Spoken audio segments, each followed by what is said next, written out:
Meus queridos irmãos, hoje no Evangelho nós acabamos de notar Jesus que realiza a grande graça de trazer de volta à vida Lázaro, que era seu amigo. Mas para nós entendermos a profundidade deste mistério que acabamos de escutar, deste acontecimento, deste milagre, convém antes a gente entender aqui uma série de, podemos dizer aqui, convém antes nós termos um certo preâmbulo, para que a partir disso nós possamos compreender melhor.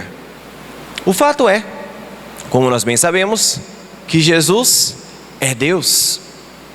Sendo Deus, tem o próprio Jesus, mesmo quando ele se encarnou no mundo, a visão beatífica. É o próprio São Tomás de Aquino que nos explica isso. E o que significa isso em outras palavras? Significa que o Senhor, estando nesse mundo, sendo Deus, tinha o conhecimento de tudo. E quando nós falamos o conhecimento de tudo, nós não estamos falando somente o conhecimento de tudo que estava para acontecer enquanto ele estava ali, mas de tudo que haveria de acontecer até o fim dos tempos. Padre, mas é aquela passagem de Marcos, onde Jesus diz que nem o Filho sabe o fim dos tempos. Esta é uma outra passagem que convém nós estudarmos quando nós rezarmos num domingo, né? Porque senão a gente vai devagar demais. O fato é que o Senhor tinha consciência de tudo que estava para acontecer e tinha consciência de tudo que estaria para acontecer até o fim dos tempos.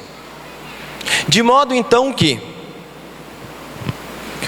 quando Jesus, em cada um dos seus acontecimentos, ali realizava um ato, Jesus não estava somente olhando para aquela pessoa, Jesus estava olhando para a multidão imensa de pessoas que viria a escutar os relatos deste ato. Em outras palavras, quando Jesus, por exemplo, curava um cego, Jesus não estava lá curando somente o cego, mas naquele ato, Jesus estava também lembrando e olhando cada um de nós ao curar aquele cego, de modo que as suas ações e as suas palavras não se limitavam somente a um discurso para aquelas pessoas, mas era um discurso que rompia os tempos, porque era um discurso que vinha da eternidade e chegava até nós. Convém entender isso, por quê? Porque quando Jesus, então, está para realizar este milagre em Lázaro, na vida de Lázaro, Jesus não estava olhando somente para Lázaro, Maria e Marta, que eram seus amigos. Jesus estava olhando para você. E naquele milagre que ele estava realizando na vida de Lázaro, ele estava querendo dizer algo para você. É por isso então que convém a gente entender isso primeiro, para nós meditarmos sobre este milagre que Jesus realizou na vida de Lázaro. Pois bem, quando nós olhamos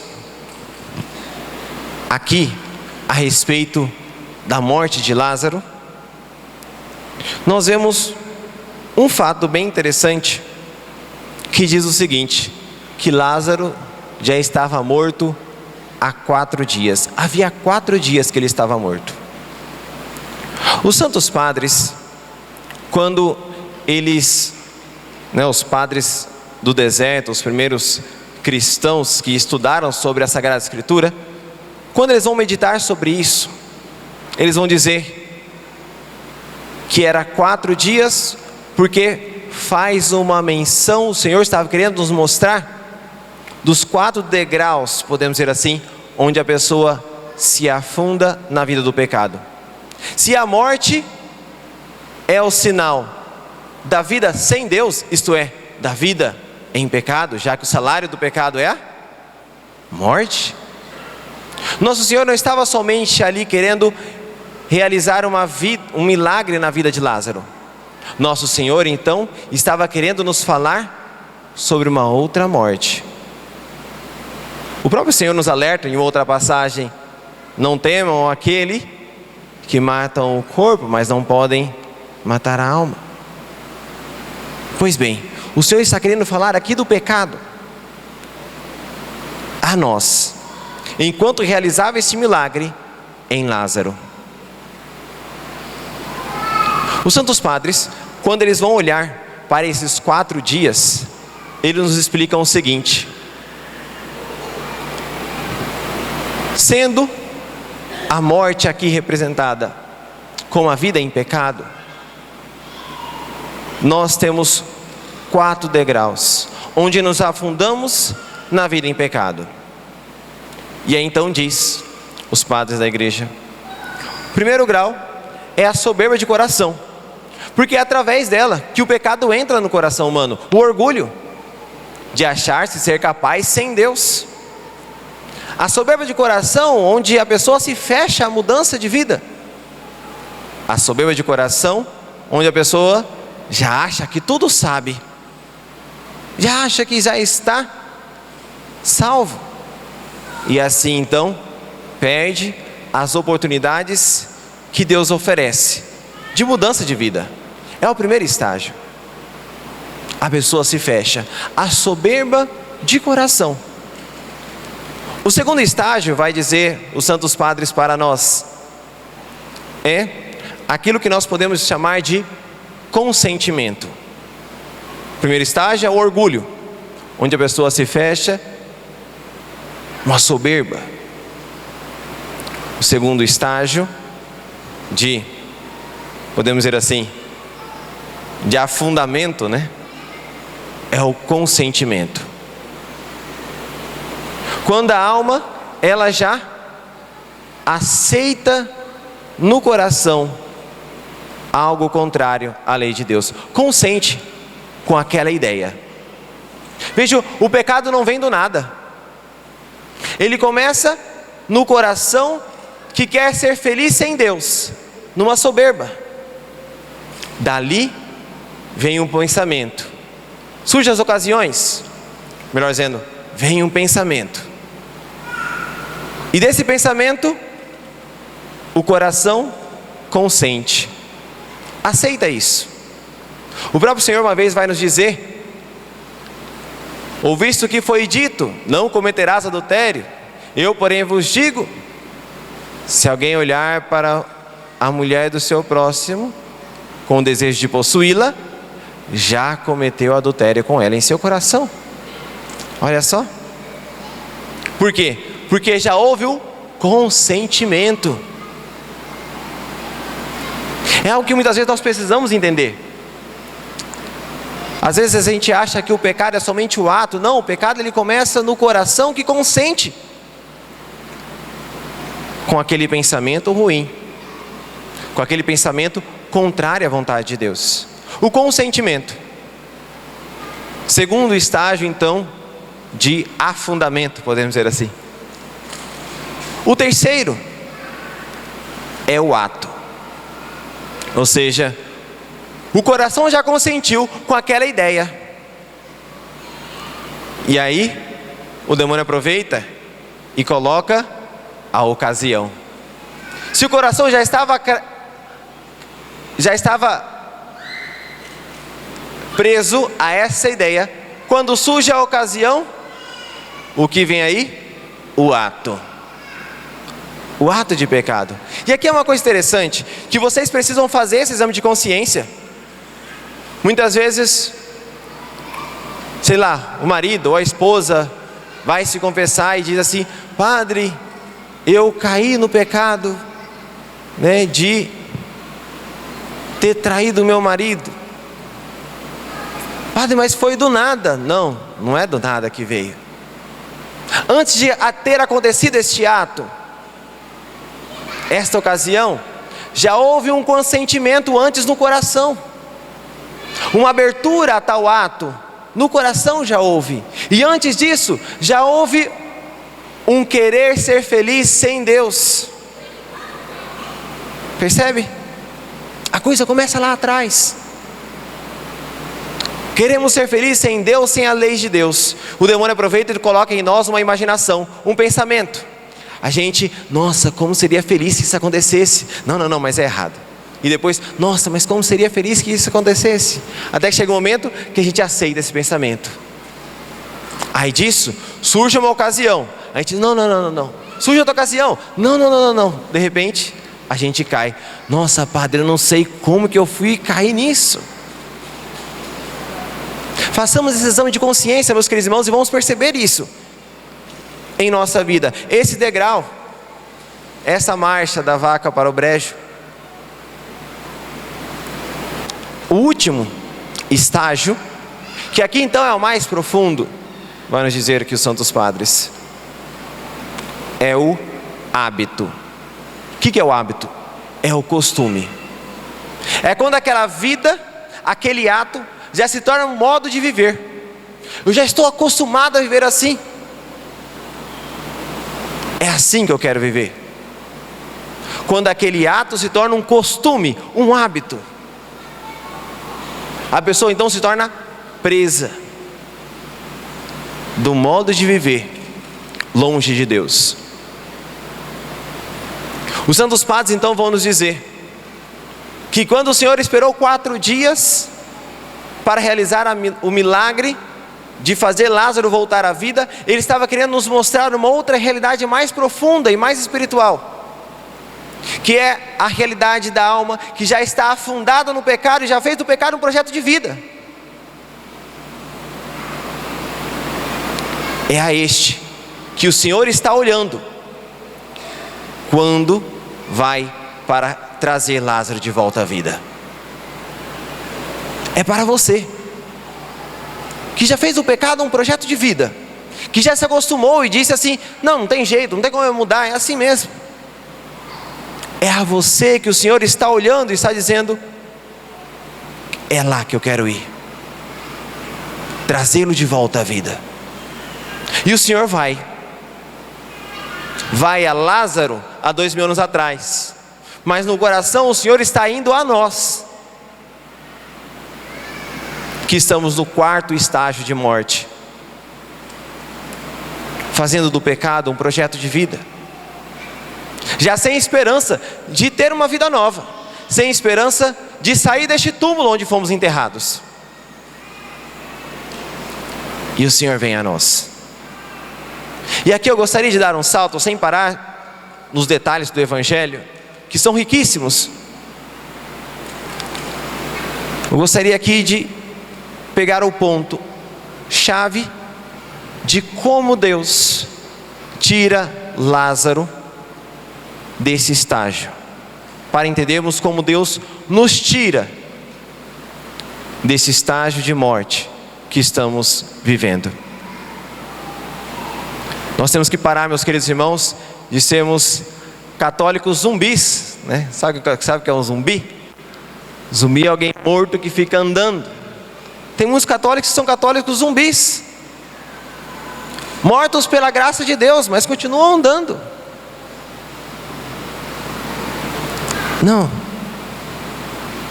O Senhor nos chama a uma vida nova.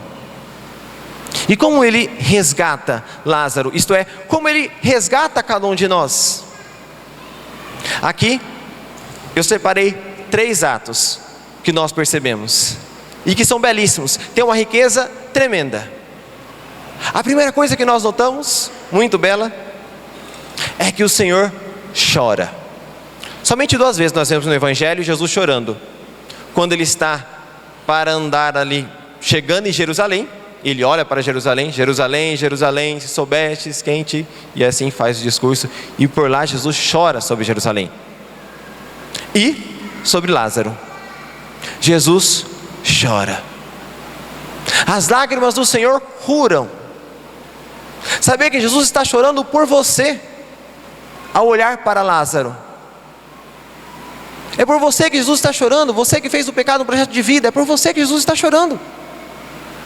Você que já acostumou nessa vida longe de Deus, é por você que Jesus está chorando. As lágrimas de nosso Senhor curam. É bonito nós notarmos como que nesses 3 últimos domingos a água sempre esteve presente. Neste domingo, a água está presente nas lágrimas de nosso Senhor, derramadas por nós, por amor a nós. No domingo passado, as águas estavam presentes quando nosso Senhor, na saliva misturada com a lama, refaz a vista do cego e o cura. No domingo retrasado, o Senhor encontra a samaritana num poço e pede a ela água. E no domingo que vem, que nós celebraremos o domingo de Ramos, nós leremos o Evangelho da Paixão e saberemos que do lado aberto de Jesus jorrou sangue e água. E no batismo, melhor dizendo, e na Páscoa, quando nós celebrarmos a vigília pascal, nós seremos banhados pela água batismal, a água, abençoada naquele dia, num rito todo próprio, renovando as nossas promessas batismais. As lágrimas de nosso Senhor curam. Eu quando estava meditando nessa passagem, estou aqui na casa dos 30, então a minha infância, adolescência, muitos livros eu li, e a primeira coisa que eu lembrei, não sei se aqui alguém já leu Harry Potter. Alguém já leu Harry Potter aqui? Levanta a mão para ver se o padre não ficar sozinho. Ótimo.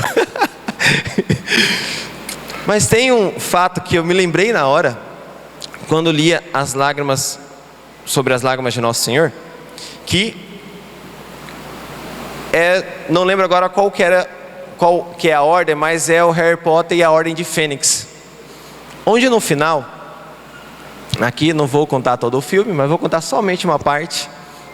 No final, o Harry Potter ele é mordido, melhor dizendo, uma garra ali, não lembro agora se ele é mordido ou não, mas eu lembro que o veneno da serpente, uma serpente que era a rei das serpentes, que chamada Basilisco, se não me engano, morde o Harry, e esse veneno era um veneno que não tinha cura.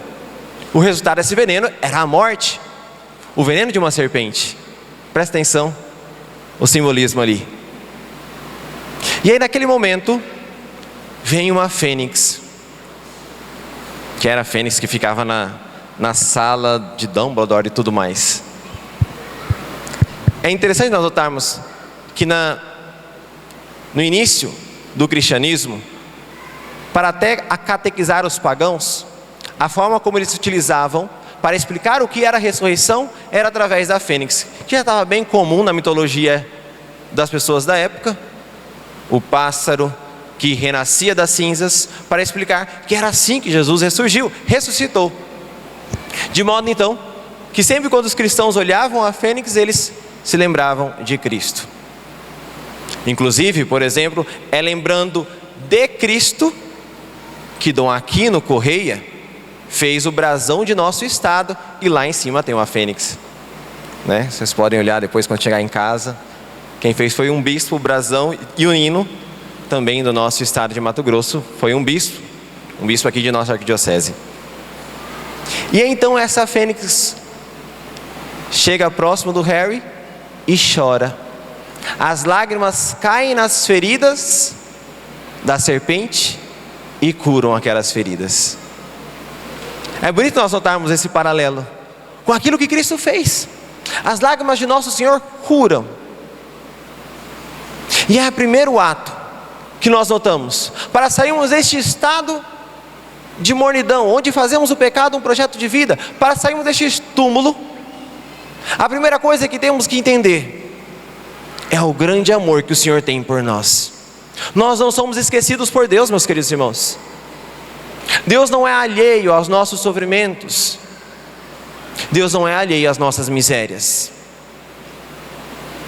Ele olha por nós e chora por nós.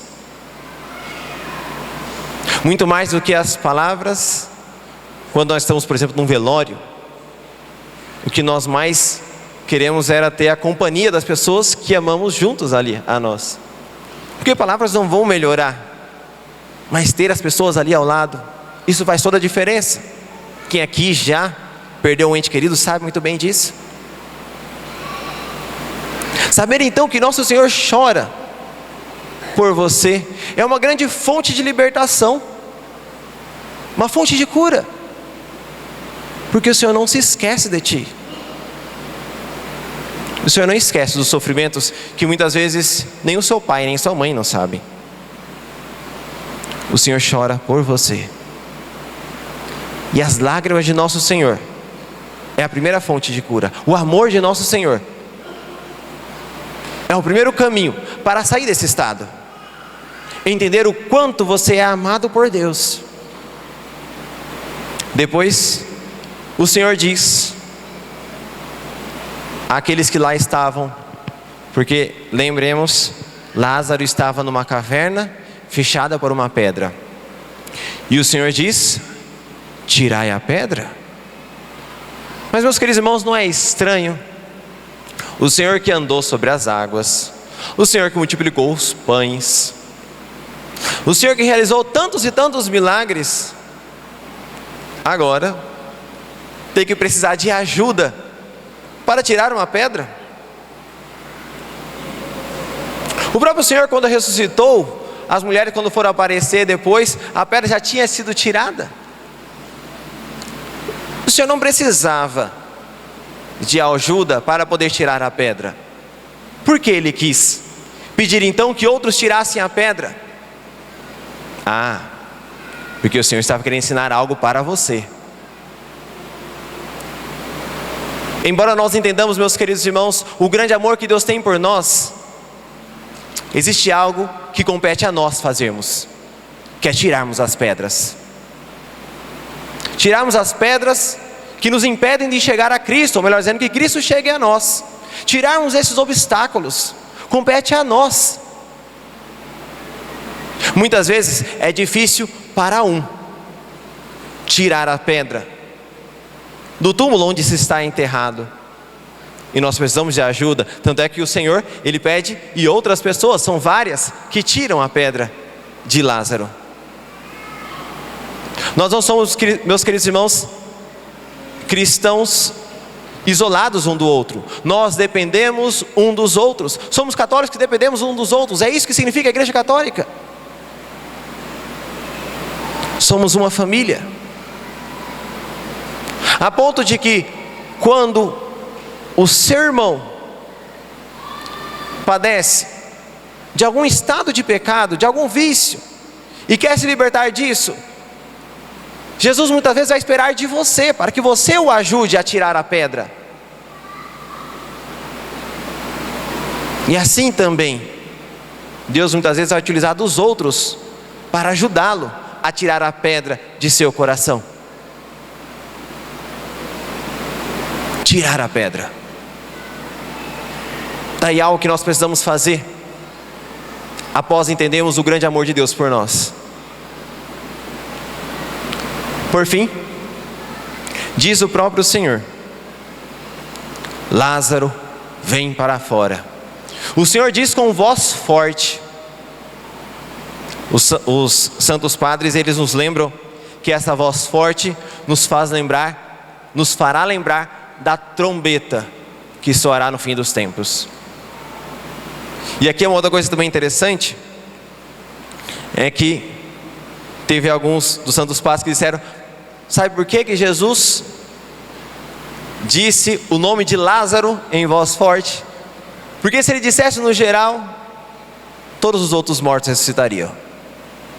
Tamanho poder que tinha a sua voz. Terceira característica que nós olhamos aqui, terceiro fato de como saímos deste pecado: deixar a voz de Cristo ecoar em nosso coração. Deixar que a voz de nosso Senhor, essa voz forte, estremeça, vibre o fundo de nossa alma, para assim então nos acordar do estado de sono, de mornidão que estamos vivendo. Deixar que a voz de Cristo seja um despertador. Desperta tu que dormes, é o que diz a própria Sagrada Escritura.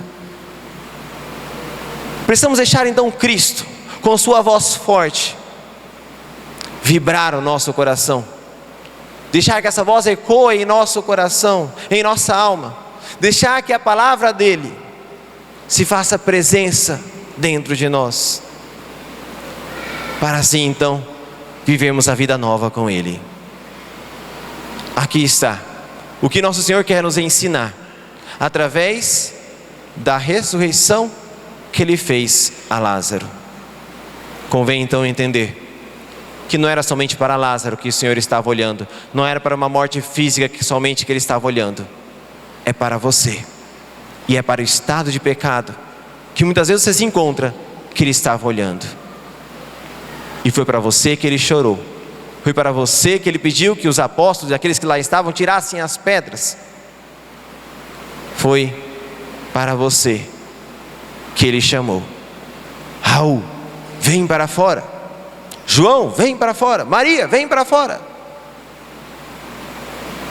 Vamos, meus queridos irmãos, saiamos da escuridão de nosso coração, deste estado de vida antiga que temos vivido, e deixemos que a quaresma seja realmente um verdadeiro caminho de conversão, um caminho onde nós saímos da caverna de escuridão onde nós estávamos e nos encontremos no jardim da vida nova, juntamente com aquele que foi encontrado no jardim, ressuscitado por uma outra Maria, a Madalena. Seja louvado nosso Senhor Jesus Cristo.